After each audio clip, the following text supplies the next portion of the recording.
Option E के digital platform पर पुनः आपका अभिनंदन। आज हम लेकर आए हैं भारतीय राष्ट्रीय कांग्रेस के प्रमुख अधिवेशन।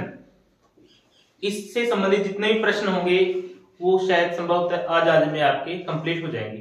पहला प्रश्न है इसमें आपको सामने, भारतीय राष्ट्रीय कांग्रेस के प्रथम अधिवेशन में कितने लोगों ने भाग लिया?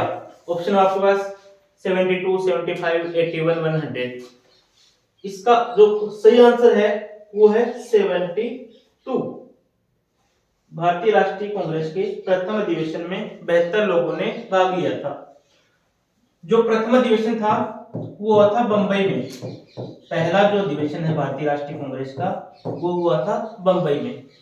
पहले ये पूना में प्रस्तावित था, लेकिन वहां हैजे के प्रकोप के कारण इसे दूसरी जगह शिफ्ट किया गया। पहले अधिवेशन की अध्यक्षता व्योमेश चंद्र बनर्जी ने की थी। डब्ल्यू.सी. बनर्जी भी बोलते हैं इनको, व्योमेश चंद्र बनर्जी ने की थी। इस अधिवेशन में 72 लोगों ने भाग लिया था। दूसरा अधिवेशन हुआ था कलकत्ता में। रीजन ये था कि पहले अधिवेशन में ही ये डिसाइड हुआ था कि अगला अधिवेशन दूसरी जगह होगा, और जिस जगह होगा वहां का जो मेजबान है वो अध्यक्षता नहीं करेगा। दूसरा अधिवेशन दादा भाई नारोजी या दादा भाई नौरोजी, जिनको हम कहते हैं ग्लैडस्टोन और ग्रैंड ओल्डमेंट ऑफ इंडिया भी कहा जाता है इनको।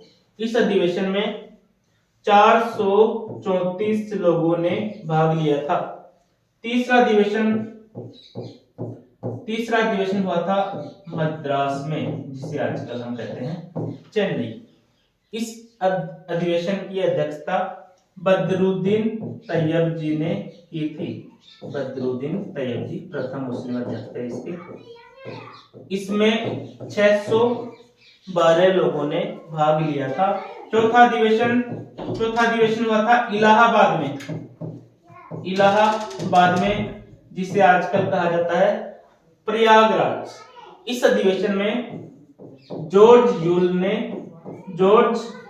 ने अध्यक्षता की थी। 1200 से ज्यादा लोगों ने इसमें भाग लिया था। पूछा जाए भारतीय राष्ट्रीय कांग्रेस की स्थापना कब हुई, तो आंसर होगा 28 दिसंबर 1885। संस्थापक कौन थे? आंसर होगा ए.ओ. ह्यूम। भारतीय प्रशासनिक सेवा के अधिकारी थे, कृषि विभाग में सेवाएं दे चुके थे, एटा में कलेक्टर रहे थे, और फादर ऑफ इंडियन ओमिथोलॉजी भी इन्हें कहा जाता है। फादर ऑफ इंडियन ओमिथोलॉजी मतलब भारतीय पक्षी विज्ञान का जनक इसे कहा जाता है। आंसर होगा ए.ओ. ह्यूम को। ए.ओ. ह्यूम ने ही इस प्रथम अधिवेशन को आहूत किया था, और यही इनके संस्थापक थे। नेक्स्ट क्वेश्चन हम देखते हैं। नेक्स्ट है अपना, देखें सामने, भारतीय राष्ट्रीय कांग्रेस किसके काल में स्थापित हुई थी? मींस वायसराय उस समय कौन थे? क्योंकि 1858 के बाद जितने भी अंग्रेज पदाधिकारी थे बड़े भारत इस तरह सब, उन्हें वायसराय कहा जाता था। पहले उन्हें गवर्नर जनरल कहते थे। ऑप्शन आपके पास lord Dufferin, lord Curzon, lord Minto और डलहौजी। इसका आंसर होगा लॉर्ड डफरिन। 1885 में लॉर्ड डफरिन ही इस समय वायसराय थे।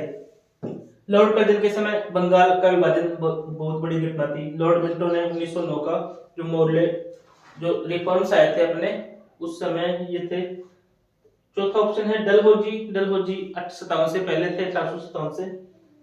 अगला है, हाँ, लॉर्ड डफरिन के बारे में लाला लाजपत राय कहते हैं कांग्रेस डफरिन के दिमाग की उपज है, और हो सकता है ह्यूम स्वतंत्रता प्रेमी हो, लेकिन देशभक्त वह पहले हैं। ऑप्शन तीसरा प्रश्न है आपके सामने, पहली बार लाला लाजपत राय ने कांग्रेस के किस अधिवेशन में भाग लिया?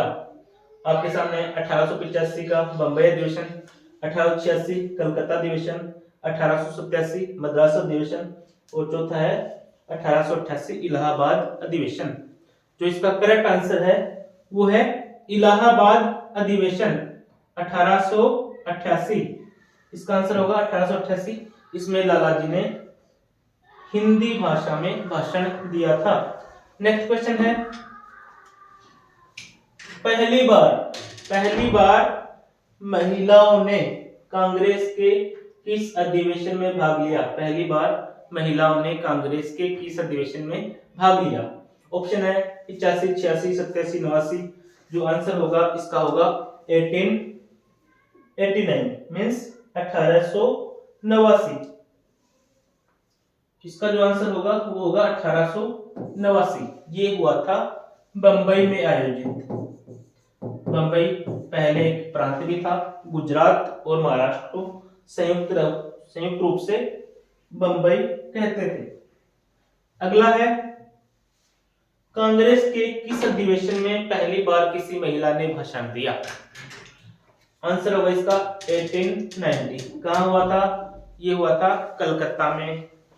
किसने भाषण दिया था? आंसर होगा कादम्बिनी गांगुली। 1890 भाषण किसने दिया? 1890 भाषण किसने दिया? कादम्बिनी गांगुली। आप सौरव गांगुली को याद रखिए, कादम्बिनी आपके याद रह जाएंगी। ये आयोजित हुआ था कलकत्ता में, तो संभवतः कलकत्ता की थी।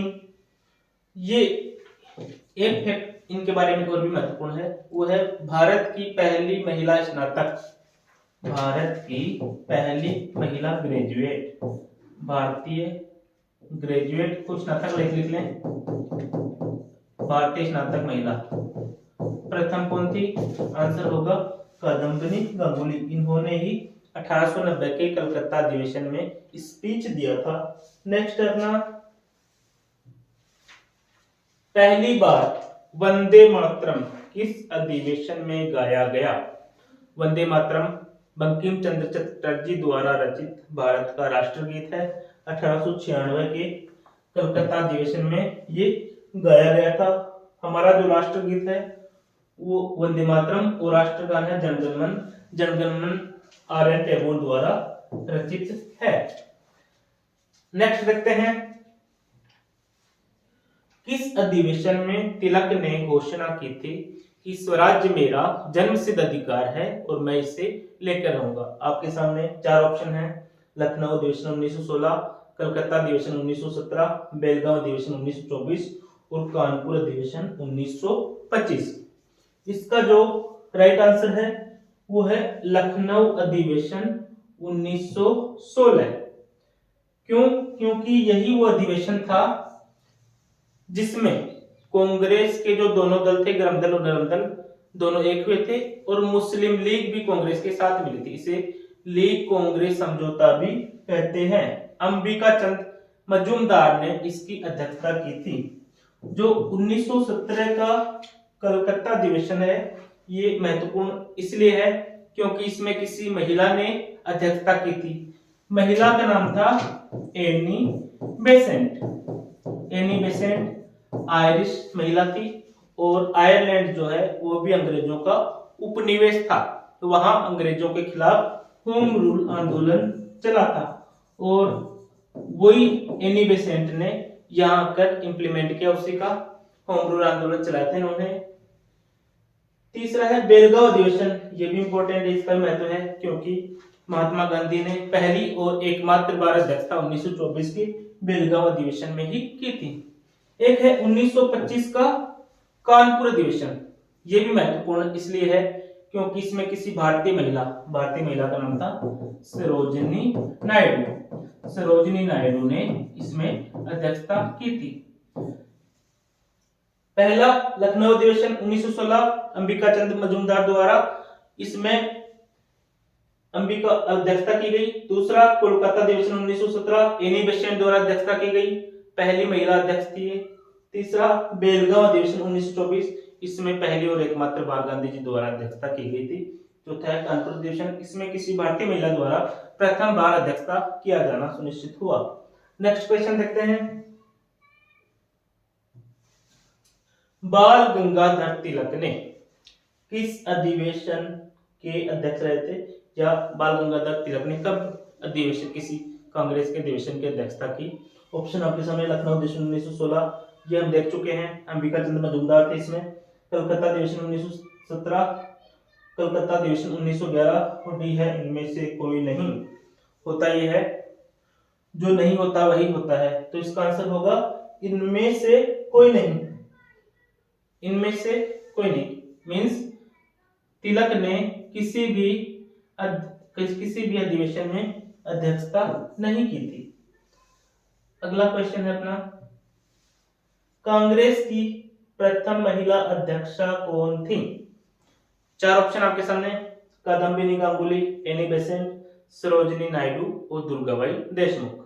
ये हम देख चुके हैं अभी पिछले एक दो प्रश्न पहले ही, लेकिन फिर भी कुछ फैक्ट्स इसमें भी अगर कोई इंपॉर्टेंट वो भी देख लेते हैं अभी।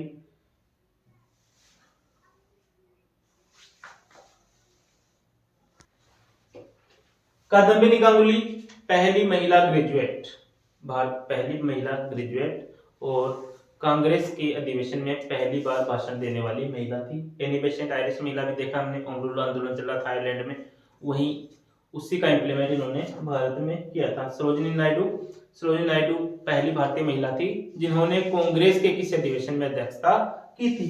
चौथा है दुर्गाबाई देशमुख, ये संविधान सभा की सदस्य थी और स्वतंत्रता सेनानी भी रही है। तो इसका आंसर होगा कांग्रेस की प्रथम महिला अध्यक्ष कौन थी? आंसर होगा एनी बेसेंट। नेक्स्ट क्वेश्चन है, light conducting theory, light conducting सिद्धांत किसने दिया था?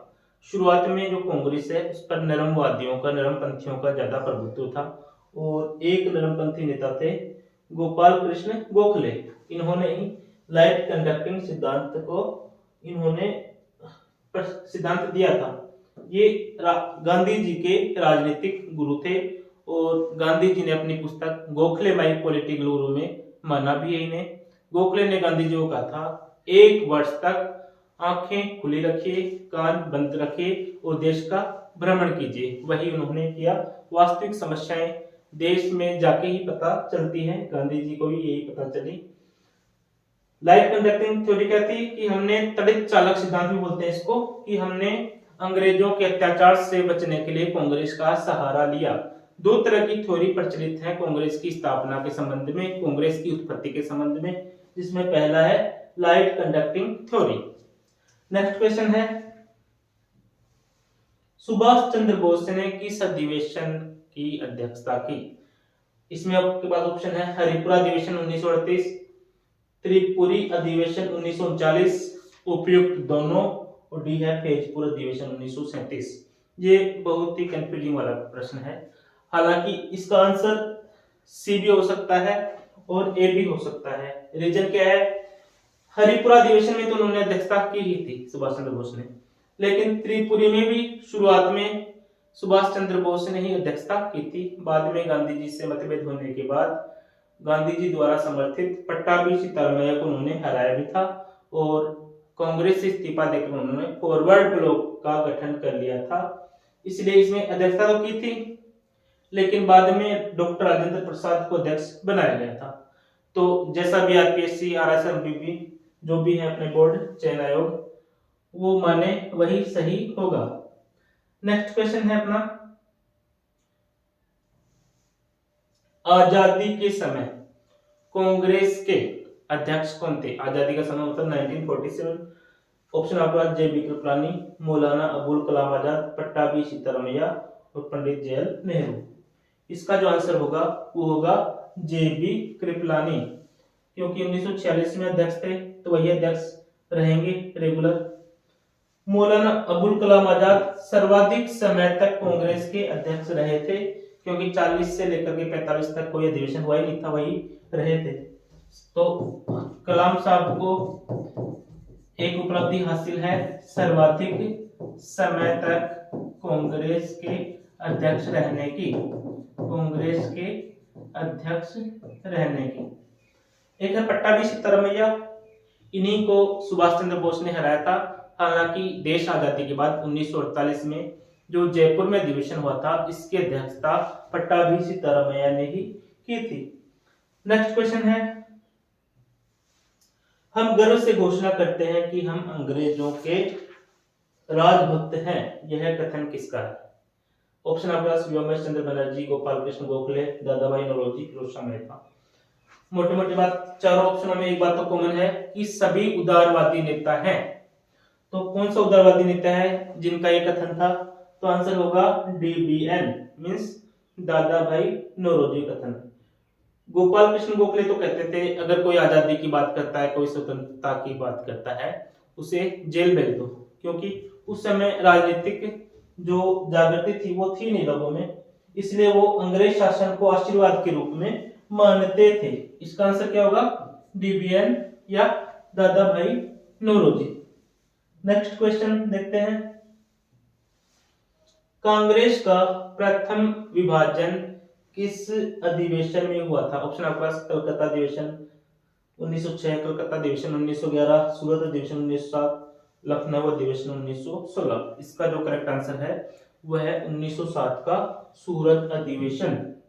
इस अधिवेशन में अध्यक्षता को लेकर कांग्रेस के जो दो तरह के ग्रुप थे उनमें विवाद हुआ और अंततः रास बिहारी घोष को अध्यक्ष बनाया गया। रास बिहारी घोष और रास बिहारी बोस दोनों अलग अलग व्यक्तित्व हैं, एक क्रांतिकारी थे और एक ऐसे मान लो अतिवादी थे और दूसरे उदारवादी थे, एडवोकेट थे। रास बिहारी बोस एडवोकेट थे। इन्होंने 1907 के सूरत अधिवेशन की अध्यक्षता की थी। इसी समय इन दोनों में दिक्कत हो गई थी आपस में, या हम कहें विवाद हुआ था। एनी बेसेंट लिखती हैं, भारतीय राष्ट्रीय कांग्रेस के इतिहास का काला दिन है जब कांग्रेस के ही सदस्य आपस में लड़ रहे थे। नेक्स्ट है,